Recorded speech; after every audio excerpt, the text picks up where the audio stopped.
Hello, everybody. This is your girl T with Pillow Talk with T, and today we're gonna be talking about abuse. That's what we're gonna be talking about. I have you want me to call you Officer Johnny Banner? Or Yeah, that's fine. Whatever. Okay, then Officer Johnny Banner. Me and him used to work together like years ago, working at the jail and everything. So we go way back, and I know him, but he used to tell me like some of the things that he was going through or been through in his childhood life. So he wrote a book, and I think I've been trying to get this podcast with him for probably about a year. And so I finally got him here, and I'm thankful for that. And you can just go ahead and introduce yourself, and we're just going from there. Right. My name's Johnny Banda. I'm basically from Galveston, Texas, and God has done some miracle things in my life, and it's time for me to get out and tell my story and give him all the honor and glory in doing that. Good. Okay, then. So we're going to talk about this book that I read the book. I was teary-eyed about it, because you wouldn't expect for somebody to go through all of what they went through. But, I'm glad that you wrote the book and telling your story. So it's called Behind Closed Doors of Origins. So kind of tell me about I want to go into address about the parenting, about your parents. Mm-hmm. You really didn't talk too much about it in the book, but I want to address something about that. You talk about your mom. Was she an alcoholic? Yeah, basically, and like I said, I was young when I went into orphanage, so I didn't know a whole lot about my parents. But from my siblings that were there, they told me that my dad worked a lot, mm-hmm. and my mom drank a lot.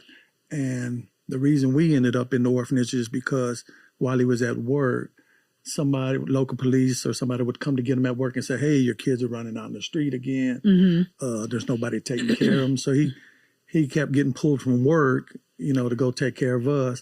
And I guess finally he just had enough that he had to, because, I had 8, 9 siblings. Right. So he finally made the decision that he couldn't take care of us or raise us. So he placed us in this orphanage. Okay, then. So when he dropped y'all off, I know that you was talking about, you thought you was going to school. Right. And so when he dropped you off, where was your mom at the time? She was either at a bar or she was in jail. Okay, then. Yeah, she was not a figure. I don't have memories of figure of her being in my life. Mm-hmm. So did he ever come visit?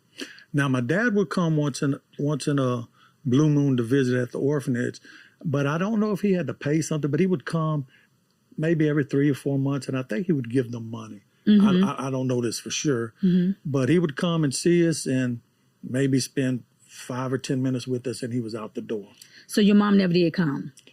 My mom came to the orphanage one night, and she came in, and she actually broke in the orphanage, and she came in and stole my sister that was in the orphanage, and she came up through the fire escape, left, down the fire escape and left, and they found her 2 or 3 days later, arrested her for that, and brought my sister back to the orphanage. Okay, then.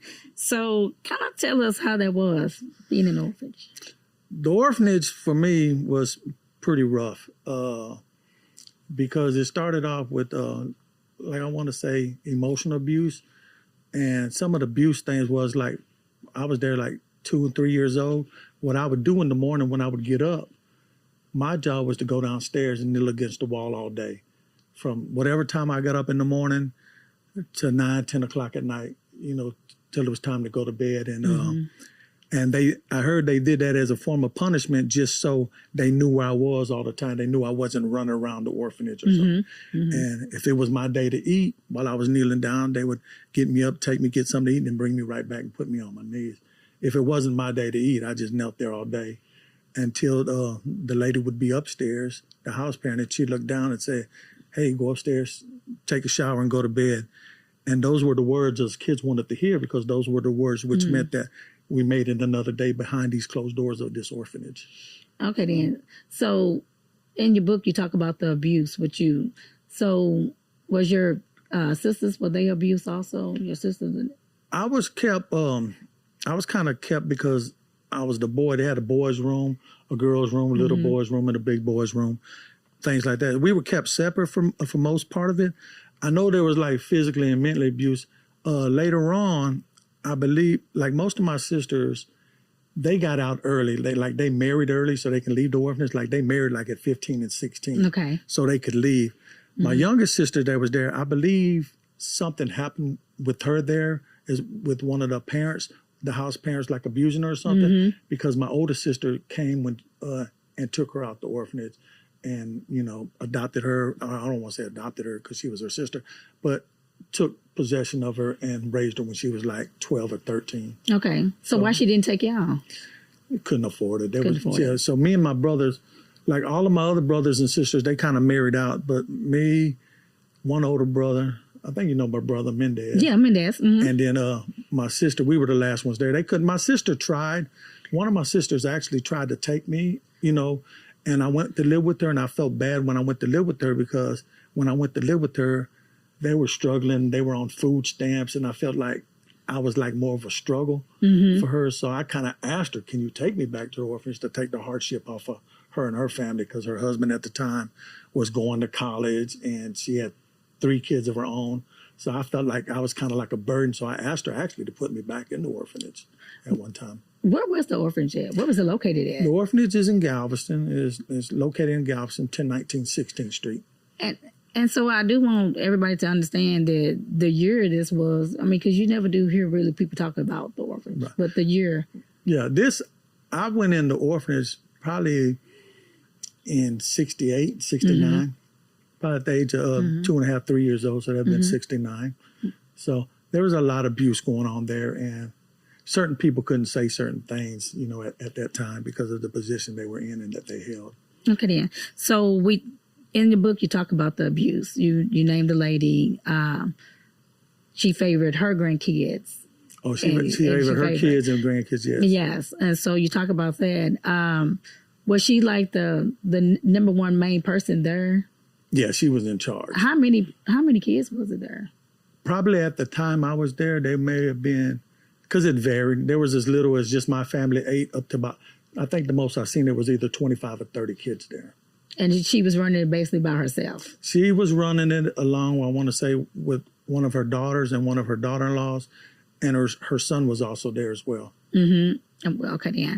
So kind of take me back on the abuse, or when it started with you. Well, my first abuse started with me, other than being on the knees and stuff, was the form of a sexual abuse that occurred to me. I was 5 years old. I was sitting in the tub in the restroom by myself, and this older boy had walked in. And when this older boy walked in, he walked back towards the tub area where I was, and he was like, "What are you doing?" I said, "I'm chilling, taking a bath." All right, okay. And he didn't say, "Can I join you?" He goes, "I'm going to join you."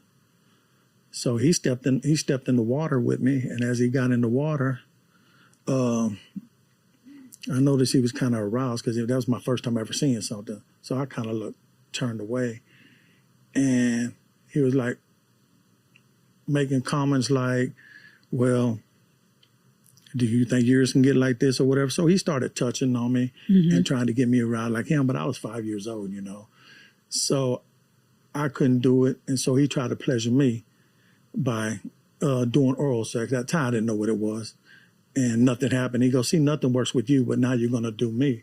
And I said, "No, I'm not going to do you." Whatever. So he just said, "Yes, you're going to do me." And he took me and he put my head underwater, and he held me down there for a while to where I really couldn't breathe. And then when he let me back up, I was so scared and frightened then and in shock that I was willing to do anything he wanted me to do to keep him from drowning me or hurting me again. So that was my first experience as far as sexual abuse going on.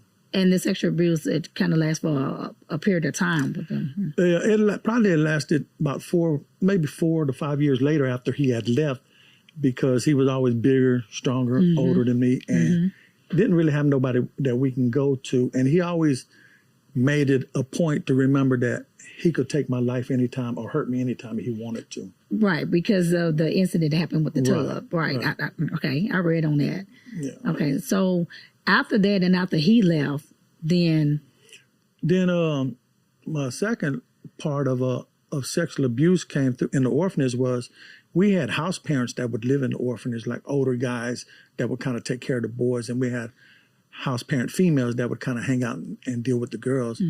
Well, we had this one guy that was there, and he told us a story, and he would tell the stories and try and scare us at night.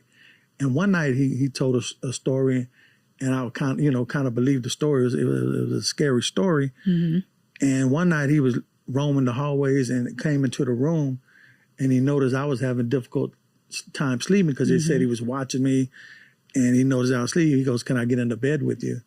So he got into bed with me, and he kind of just laid there with me, thinking I would fall asleep, and I thought he fell asleep. But then in that process, he hugged me, and he started reaching and touching me down there, and I can feel him getting aroused behind me, and he started like pressing his body against me and things like that, and gratifying himself, and I knew what he was doing, and that hurt because this was an older person, an adult that I thought should know better, but I was still placed in that predicament where I really couldn't say anything because I didn't have nobody to turn to, you know. And a lot of times I felt that it was my fault. I forgot that I was a kid. It wasn't my fault. These people know what they were doing to me, And so when I was reading in the book, the abuse kept on going for a period of time. Yeah, the abuse went on a period of time. See, in the orphanage, being a kid in the orphanage, the only thing that you wanted out in life at that time was to have parents, was to seek and look for parents. And I guess they had a program there where parents that were seeking kids would come to the orphanage and pick a boy or a girl, whatever they wanted, and they would come in and they would sign like a log book, and they would take you out. They would sign you out like a piece of gym equipment. They take you out on the weekend and take you for the weekend and bring you back. And if they liked you or what have you, they'd come back and see you. So I had this one family that did that to me. This my first time going out. They came back. We went out and we had a good time. And then they came back and they said, "Hey, we want to see me again." But the first time we went out, it was like all joyous. It was fun. We had a good time, But the second time I went with them, I noticed that they were treating me different. They were kind of in control. They were kind of, I guess you could say they were grooming me along the way. And at the house, one night I was there, the guy was sitting there watching TV. I always watch TV. I'd lay on my stomach and prop my arms up and hold my head up and just chill. And one day the guy was there, the potential parent came and he brought a blanket and he put it around me and he sat down next to me. And the next thing I know, he started fondling me, touching me and all of this. And I was like, I guess this is normal. Every time I meet somebody, they're touching and fondling me. I was beginning to think that being sexually abused was the norm. It was something that was supposed to happen to me. So he had his way with me there. And then when it took me in the tub and he did the same thing, fondling me and stuff. And the bad thing, what I hated was his wife looked at me and knew what was going on. And she allowed it to happen. It was like, I don't think it was gratifying her so much. I think it was so much that he had so much control over her that she better not say nothing, Yeah. And so after the weekend was done and they did what they did with me, they took me back into the orphanage and they signed me back in, like I said, like a piece of, we were returning the equipment that we just used. And then they never came and saw me again. So like me, one of parents, it kind of became like a hopeless thing because everybody's doing this type of thing. The sexual abuse. Yeah. I'm pretty sure, when I read the book, I'm like, okay, so this is something that she's used to. This ain't something that, the wife. Yeah. I said, this must be something that he probably do and that she's used to him doing this. Yes. Because she never did say anything. She just, in the book, she just looked at you and that was it. Yeah, she never said anything to correct him or, hey, leave him alone or whatever. So if she was going to be a potential mother, mothers are going to protect their kids regardless. And she didn't say anything about that. So. And they never did come back and get you either. No, never. Once they signed me back in, it was over with. I don't know if they figured I would tell somebody, which I didn't, because like I said, I still wanted parents, you know what I mean? And I'll be honest with you, at that time and wanting parents and being so vulnerable at that time, had they came back and signed me out, I probably would have went. Yeah. Okay, so you're getting older. You're getting up in age. Yeah. So there's another incident that happened. Yeah. Well, the incident that happened was had to confront one of my abusers, and I had to shake his hand. And that incident happened when I was working juvenile one day. I used to work at the juvenile facility, and to go in and out of these rooms, everything is done by a control room operator that lets you in the door and lets you out. All right. Okay. So one day I went to press the button to leave the juvenile facility, and the control room operator came over to the intercom and said, "Hey, I can't let you out. The big boss is taking around a new hire, and they're coming around to you next." He was taking a new hire, somebody that had already been hired, and said, "Hey, they're going to be to you next. Just stand by." And the control room is kind of like a circle, so I'm trying to look around and look at the guy as he comes around. And when he came around with the big guy, my hairs on the back of my neck quickly stood up. I felt all the rage and all the anger shoot up my spine and go to my shoulders and go down to my arms. And I made a fist. Because as they came around the corner, I recognized the guy who came around the corner as the guy who had raped me and sexually abused me as a child. When you was in the orphanage. When I was in the orphanage. Okay. So as he came around, I'm in a work environment now. I had to control my composure, and I had to reach out and shake this guy's hand. Now, as I shook his hand, I forgave the guy at that moment, but I didn't forget what he'd done. Now, at this time, my wife never knew that I had been abused or anything. This abuse had been held up inside of me for like 27 years at the time. That's a long time. 27 years. So I had all this rage and all this on. So when I went home that night, I told my wife, I had to tell my wife, I said, "Hey, this is what happened." And I explained to her, my situation about everything. And then I told her, I have to say something, because at this time, nobody knew. So because I said, I have to say something, because if I don't say anything, this guy's going to do the same thing to these kids that he's working at a juvenile facility. He's going to have access to their rooms. He's going to be able to bring outside contraband into the facility for sexual favors from these kids. So I said, I have to say something. So the next day I went and told my boss. And when I'm telling my boss this, he knew I was serious, because at this time I was like a 265-pound man, muscle bound, crying like a 2-year-old baby as I'm telling my story, because all of this 27 years of frustration and guilt and anger was inside of me. I'm letting it all out. Okay. And he went and told his supervisor. His supervisor told his supervisor. So it got all the way to the top dog, the man whose name was on the building. So they came back to me and said, "Hey, this is what we got to do. It's kind of like your word against his word, and he's already hired. We got to get with legal, and then we'll let you know what to do, what you have to do to move on." I said, "Okay." So the next day when I came back, they said, "We talked to legal, and legal says, since it's your word against his word, we need you to write a statement as to what happened." So I wrote a statement. I had to also get my adopted mother. I got adopted at the age of 16. My adopted mother knew the history and the background.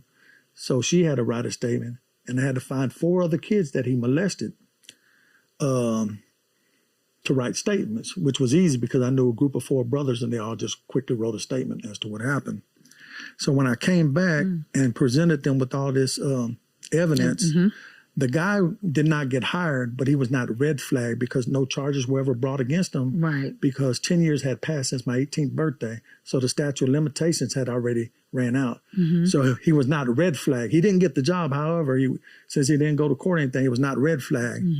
2 years later, this guy that molested me ended up getting 20 years for molesting kids on a school bus. He got charged for molesting kids on a school bus and got 20 years. Wow.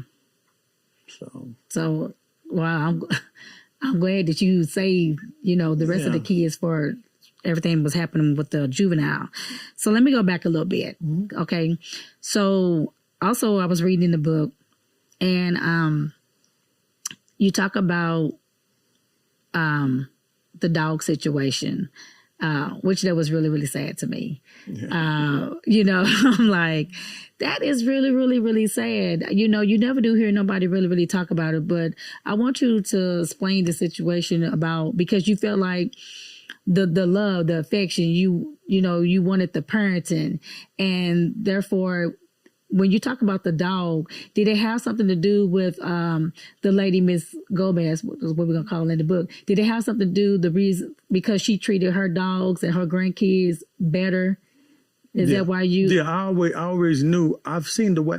I mean, they treated the dogs way better than the kids there. They fed the dogs the best food. Me and my brother would sneak up there at nighttime just to eat out of the dog bowl and drink the dog water because it was so much better than what we had to eat, you know? So, yeah, and the dog, and with the dog collar situation. Yes, explain to me. Tell me exactly. So years ago, this is what I want. This is why I'm doing what I'm doing, okay? Okay. And years ago, fellow officers had asked me, you know, hey, you retired, but you went, now you work as an officer in a school setting. You must really love kids to do that. And I said, no, I don't love kids at all. I care about kids. I care about what happens to kids. And this is what I told them. We had a conference where there were like 300 officers at this conference. Okay. All the officers got up there at the end of the week. They passed the mic to 300 people and said, what did you learn from this class? I grabbed the mic when it came to me. Everybody else said, I learned you can't do this. I learned you shouldn't do this. I learned it's not okay to do that. This is what I said when I got the mic. And I'm going to look at this camera right here. Go ahead. I want you to tell it. What we do is meaningful and important. Not only do we save lives, we change lives as well. You see, I was that child that did not feel love growing up. I was that child who felt rejected by his own parents for placing him in the orphanage at the age of 2. I was that child that was physically, mentally, emotionally, and sexually abused by other kids in the orphanage, house parents of the orphanage, and people who wanted to adopt me but never did. I was that child who was always in trouble at school. I was that child who once slapped a nun at school. I was that child who went to bed hungry at night because it was not my day to eat.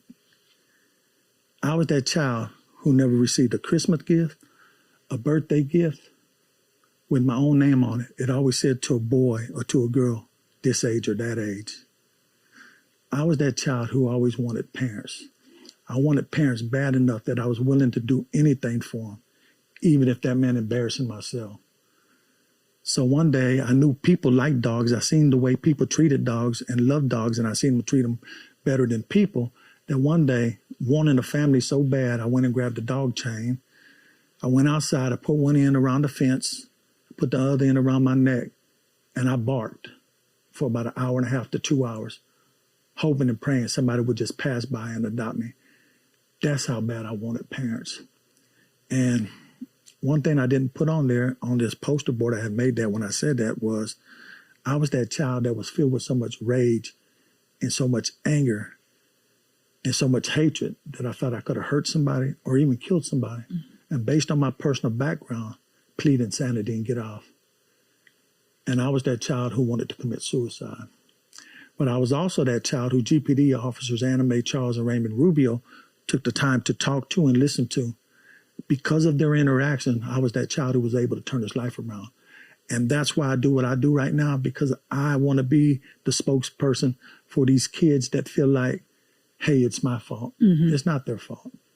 And I don't want to say that I was a victim. I'm not a victim.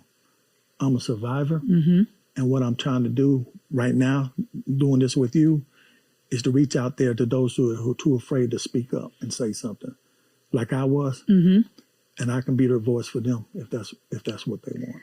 You know what? I totally agree with that, and I respect that, because when I started this podcast, I think I started doing podcasts like 2 years ago, and I think when I kept saying pillow talk with T, you know, a lot of people didn't understand what I was talking about. You know, they thought it was sexual or something like that.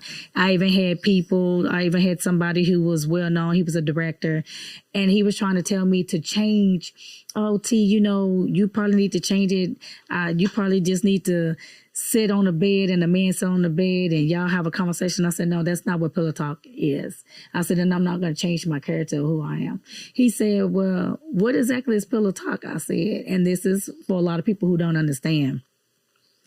Pillow talk with T is the thing that I have, what everybody used to say, what goes on in the house stays in the house.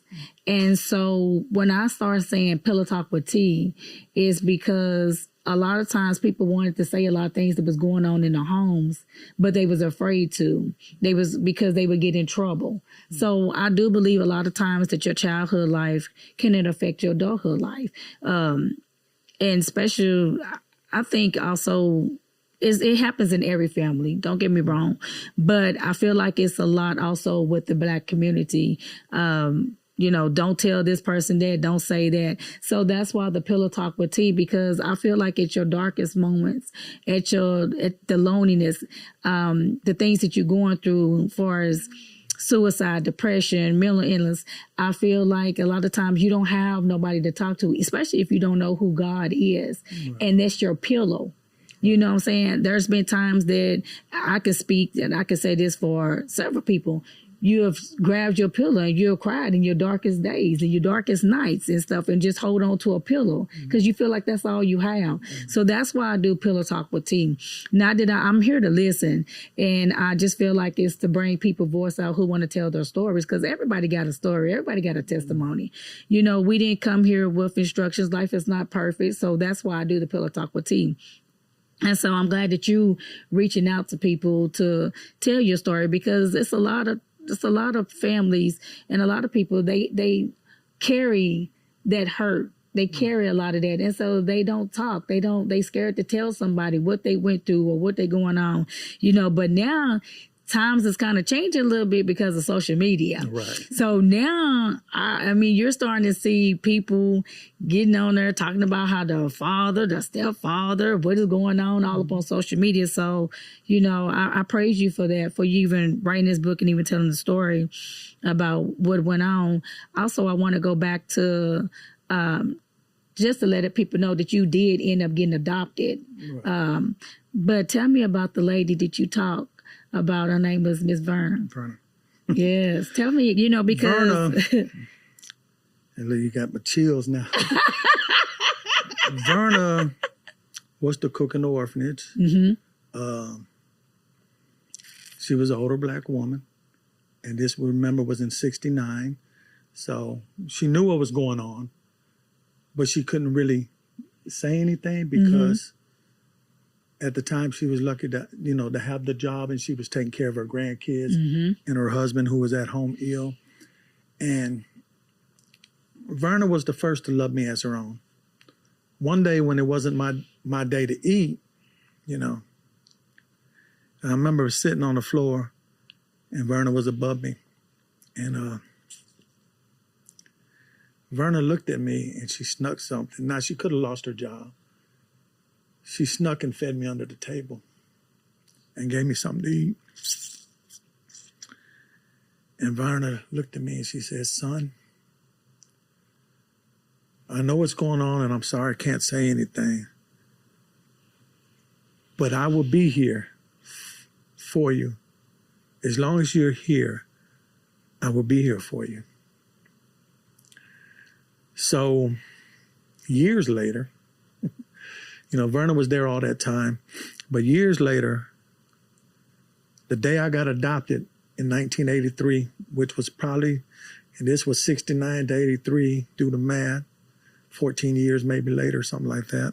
The day I got adopted, Verna quit her job. And she came to me and she hugged me. She said, "My job is done here." And she left. And Verna passed away maybe 8 to 10 years ago at the age of 95. And all my siblings all of my siblings were the one that got up front and talked about Verna. None of her family members, we all got up there and talked about Verna. that's how much she meant to us in our lives. But like I said, she really couldn't say anything, but she was the first to love me as my own. That's why she's so special in my heart. That's why her name is the only name in that book that is real in there. Okay, I call her my savior, Verna. Yes. You know what? I'm going to go back just a little bit because you talked about you Hispanic and you can't speak Spanish. Right. Yeah. You know, but there's a story behind it. Yeah. That the reason why you can't speak Spanish. The story behind it was when I went into the orphanage at the early age of 2.5, my mother language was Spanish. That's all I knew. That's how I communicated with my dad or mom at that time. Well, when I was in the orphanage, anytime I tried to speak Spanish at that time, hot sauce or chili peppers were placed down my throat in an effort to make me speak only English. So being so scared of that always happening to me, I just completely lost the Spanish language and any communication. So when my dad would come to the orphanage and visit, I couldn't communicate because he couldn't speak English and I couldn't speak Spanish. And still today, I'm embarrassed of that when I get around Hispanic people and they start saying, why don't you speak Spanish? Or they look down on me because of that. I just get embarrassed and just say, I never learned it or something. But I don't go back and tell them the story, what you know. Well, they know now the story. Yeah. And also in the book, it tells about the story. Right. I mean, it's really sad. Okay, then, so as I want to move forward a little bit. Okay, then. So with all that going on, you saw the man who did the sexual abuse. He got arrested. And so how has, and I'm going to say God, because we know God had to change your life. Oh, yeah. Okay. Kind of give me something about what happened. Well, this is when your life changed. This is what happened with my life on the God aspect. One day, I knew a little bit about God because somehow we got placed in the church, and going to school, like at a Catholic school for 3 years. So I knew a little bit about God. I didn't know God. I knew a little bit about God. So one day, just feeling so depressed and so overwhelmed with everything that had went on in my life, and so full of guilt and shame. And I said I was that child that wanted to commit suicide. One day I grabbed a gun and put it on my left side. I grabbed the Bible and put it on my right side. And I was contemplating the pros and cons of being dead or living a life through Christ. So just reaching out with my right hand, I grabbed the Bible and I was broken. I just grabbed the Bible and I opened it and I said, God, show me the way. And as I opened it straight to John 14:18, where God says, I will not leave you as orphans, I will come to you. So as I read that like 10 times, very emotional. And I was like, what God knows about orphans? He's not going to leave me or abandon me like my own parents did. I need to know more about this God. And I was like, God, where do I start? I don't even know where to start. And I looked up at the corner of the Bible and I realized that I was reading in John, and my name's John. I felt like God was talking to me there. So I started reading the book of John. And when I got to John 10:28, God's talking to believers and he says, I give them eternal life. No one will be able to snatch them out of my hand, And I was like, what? Not only God is going to take care of me, but he's offering me a sense of security and protection now. I need to learn more about this God. So I started reading and trying to understand God, but something kept holding me back. I was still that natural man that the Apostle Paul talks about in 1 Corinthians 2:14. For the natural man receives not the Spirit of God, for it is foolishness unto him, and neither can he discern it. He couldn't understand. I could not understand what it was that was holding me back. No matter how hard I tried, I couldn't get that. So one day around Easter, I was looking at one of the Christ movies, And Christ is on the cross, and he looks up into heaven. He says, Abba, Father, forgive them, for they know not what they do. Mm-hmm. He asked for forgiveness. That's what it was. I had at the time had not forgiven. I had not been able to forgive. Even after looking at Luke 6:37, judge not, you will not be judged. Condemn not, you will not be condemned. Forgive, and you will be forgiven. Mm-hmm. How do you forgive somebody that raped you, that sexually molested you, who starved you, who belittled you, who told you you would never become nothing, told you should have died at birth? How do you forgive and move on? And until I was placed in that situation with the juvenile facility, Mm-hmm. once I shook that guy's hand and I forgave, I felt like God opened my eyes and ears there. Once I shook his hand and I forgave, now God was able to forgive me for my sins, and my ears and eyes were open to his word. Once I did that, then I started moving on spiritually. Because someone once told me too that until you learn to forgive and trust in God, Mm-hmm. you cannot move forward in your relationship with him. And I believe that. Yeah. And that's what happened with me. I was able to move on. Okay, then. So you moving on, you learning how to forgive. And so did you start having a relationship with God then? Yes, I started having a relationship with God, and I actually accepted him as my Lord and Savior in 2004. Amen. And I got baptized in Galveston Bay, and yeah, everything was good. Okay, then. So tell us about what happened, okay? I kind of know the story, but, I just want you to say, Okay, you end yeah. up being famous or well-known. Okay. And so kind of like tell us about the story of that a little bit, and then how God also changed your life with that. So years back, and I'll just say in 2018, Mm-hmm. I became nationally known for an incident that happened here in the state of Texas. Well, once I became nationally known,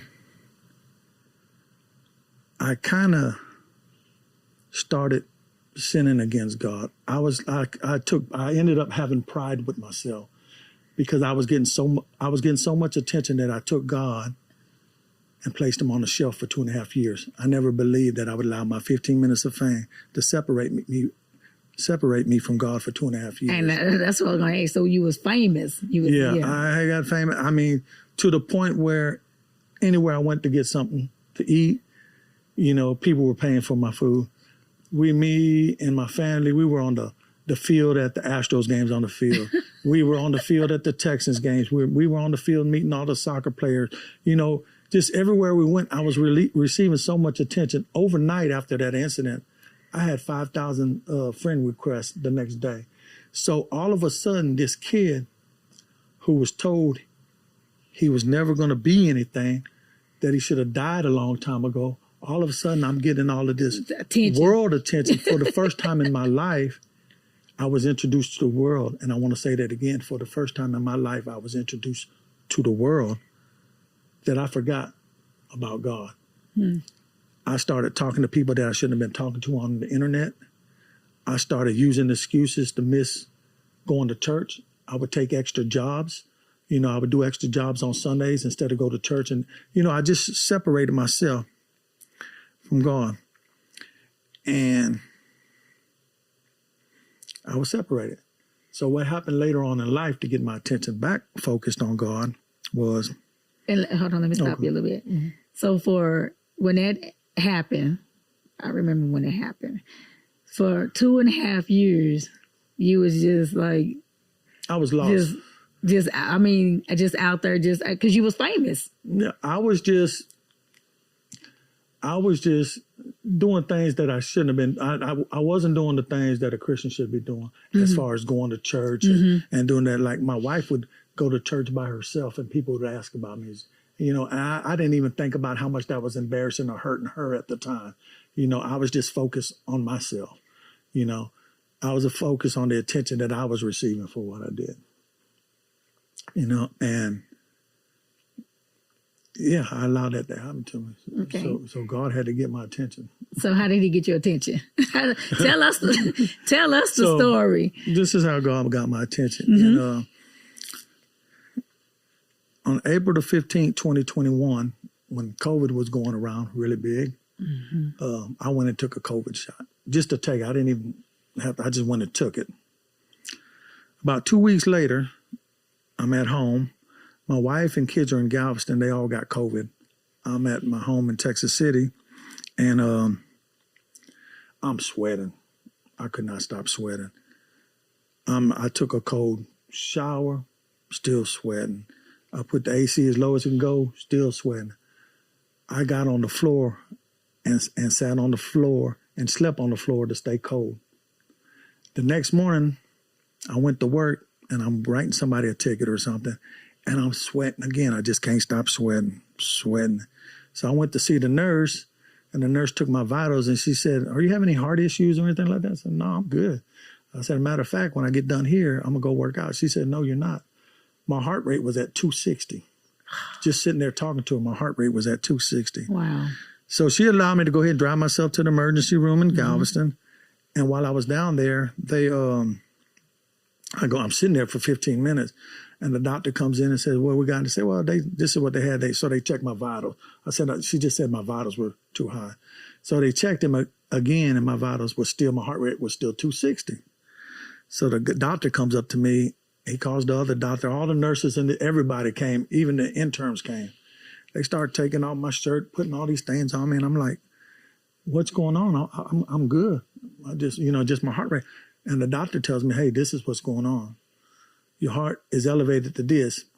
We have to reboot your heart like a computer." I said, "What do you mean reboot it?" He goes, "We need to, we cut off a computer when it's acting up and cut it back on. Well, we got to reboot your heart. We got to stop your heart." I said, "What do you mean?" He goes, "We got to kill you for a second." I said, "What do you mean, doc?" He goes, "Yes, we have to reboot your heart." He goes, "I'm going to give you a shot, and then we'll go from there." I said, "Well, how am I going to feel this medication?" He goes, "Well, you're going to feel this. You'll know." So as I'm sitting there, the doctor gives me a shot, and as soon as he gives me a shot, within a second, he starts looking at his watch, and I'm like, no air is coming in. I can't breathe. He's sitting there. I'm sitting there, and he's looking at his watch, and then finally gives me another shot, and I start breathing real fast, and it brought my heart rate back to like a normal beat. So he sent me to the hospital for overnight observation, and they ended up sending me home the next day and gave me a heart monitor.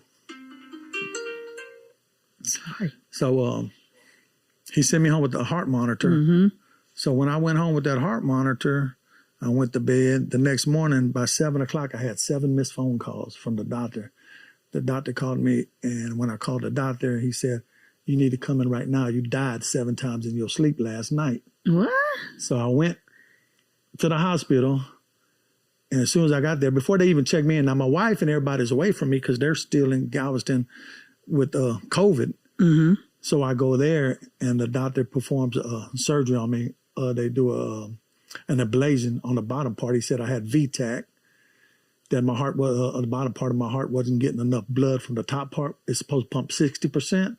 Mine was only pumping like 25%. So the bottom part started beating real fast on its own, trying to make the blood that it needs, and it shoots throughout the body. And he said that's what causes aneurysms or blood clots.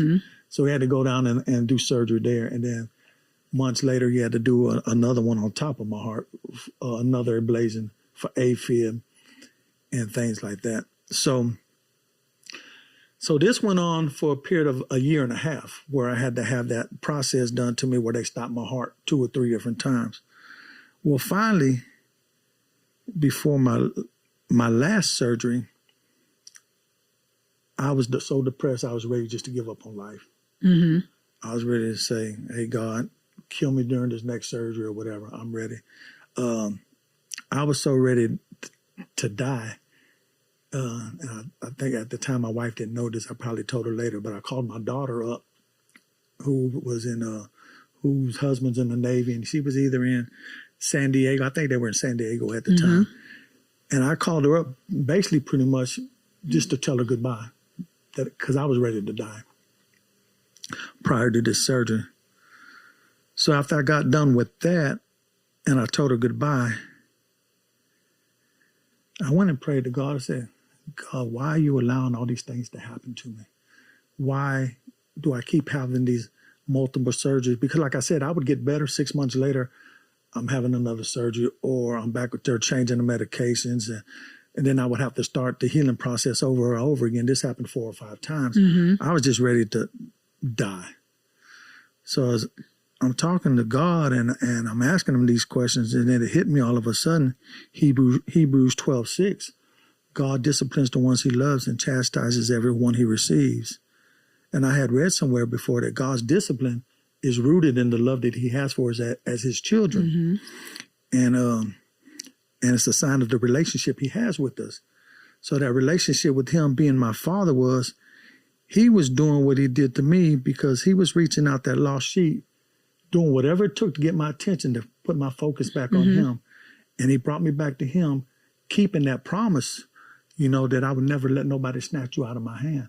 So he wasn't going to let the devil take me. Right. So that next morning, during the surgery process, we go downstairs and we're getting ready to do the surgery. And I'm in the operating, I'm on the table. I'm on the thing where they're going to move you to the table. And I watched them give me the shot that's going to put you to sleep, But I'm watching this whole process. They pick me up, put me on the thing, and I'm watching this. And I'm looking at the doctors and I'm looking at the people, and I'm awake and I'm looking at the 4 screens. I can see everything that's going on. I watched the doctor take the scaffolds and they cut both sides of my groins. I watched them put these wires going up in my system. I'm laying on the bed. I'm watching everything through the TV. So it's not like I'm above looking at this. Right. I'm watching all this as I'm laying on the thing, watching it. So I'm watching and I keep going and I'm watching everything. And as I get to the far right, they have the machine that does the beeping, the heart rate machine that does the beep, beep. It's doing that. So I'm looking at it for a minute, and all of a sudden, and I can't explain this, and I don't know how to explain it, there's a vision there, and I immediately remember Proverbs 1:7, the fear of the Lord is the beginning of knowledge. I immediately remember that. So I kept looking, and I'm trying to focus on this, and I'm wondering why I can see everything. And I turn, and I'm looking at everybody, and I'm looking at the doctor again, getting ready to perform this surgery stuff. And Matthews 10:28 hits me. Fear not the one that can kill the body, but not the soul. I'm looking at the guy. Rather, fear the one that can destroy both soul and body in hell. In other words, stop looking that way and focus back over here.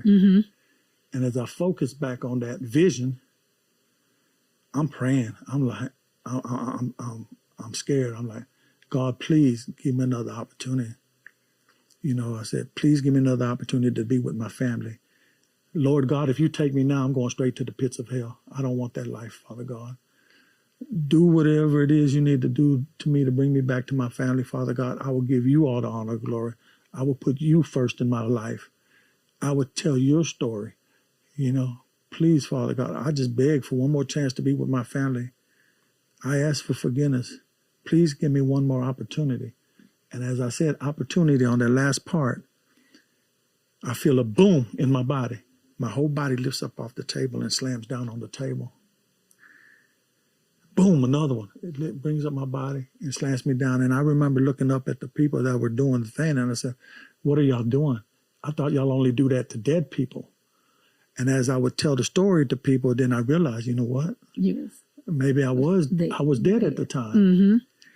So me going around, I feel like I have to tell this other stories to people in the church because I can't talk to them about God. I can tell them what I know about God and what I have seen. So that's what I'm trying to do now is give God all the honor, glory, and tell my story. Did they tell you that you died? They never told me that I died. They never told me. They just, I don't know if that's a procedure that they do or not. They just, I just said I thought y'all do that to dead people.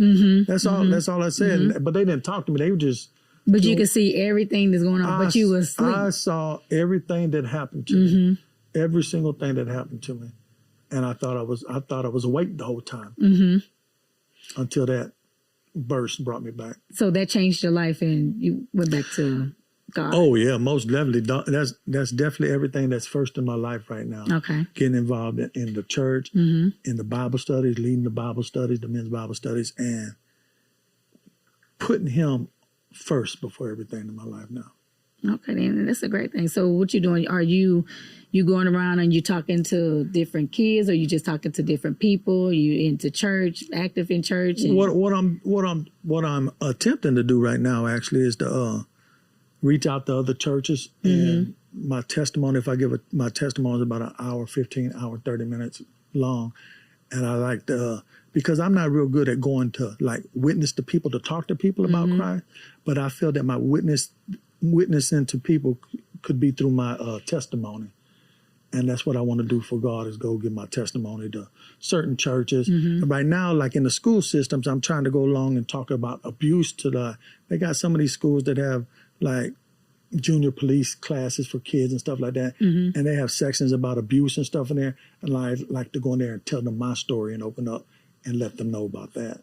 And kids are very interested in that. And it helps them not be afraid to come out and tell somebody. Tell what don't happen. So this is your first book. Have you thought about writing another one? Yeah, I'm thinking about writing another one. But that's going to have the, I don't know if you remember the picture I sent you with the orphans behind me and all that stuff. Yes, that's going to be the cover, but it's also going to cover the 2018 incident. Okay, then.